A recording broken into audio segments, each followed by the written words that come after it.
My name is Inna Babaeva. I came from Ukraine originally. I moved to New York 9 years ago after I graduated from Rutgers University. And here we are in my studio in Long Island City.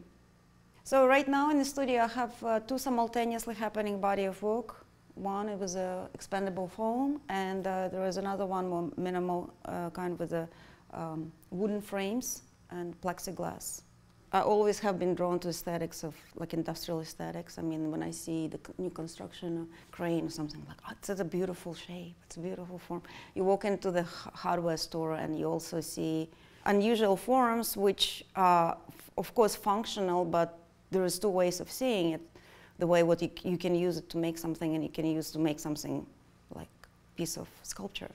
A few years ago, I was making a site-specific installation. That was a 400 silver hollow balls, which were supposed to float on the water in a river.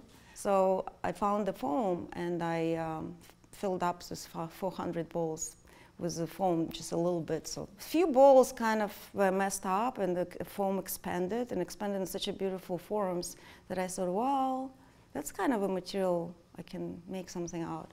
And that's how it started. So I started buying foam and making sculpture out of it. And then the more I was using foam, the more I was getting into it, because it allowed me to deal with color in a different way. It's almost like becomes not the color, but the shape of color.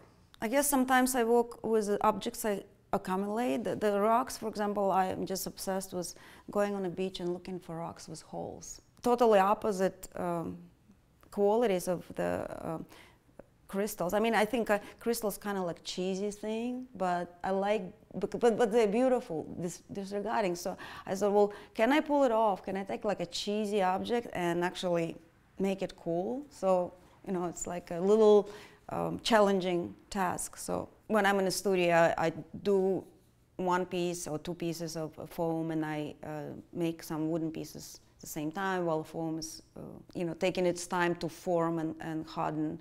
I'm using the elements of work I've been using. It's casters, of course. Now it's a bicycle wheel and a bicycle mirror. The whole piece is just about this upside down mobility. The caster is upside down. It doesn't make sense. The bicycle wheel is just hanging there. It doesn't touch the ground, really. So the piece is trying to propel itself. It's very important to me to have a sense of humor in my work, and kind of ridiculousness of form and shapes, and how they all combine with minimal aesthetic in a way. I think they end up being more quirky than serious. I like the idea of undermining the function of things. And I had the glass pieces where instead of being able to like pour wine, you had this stuff, you know, expanding out of it. I feel like a lot of my sculptures are kind of characters out of some kind of imaginary story, and since I have to live with them for a while in the studio, just they better be cool.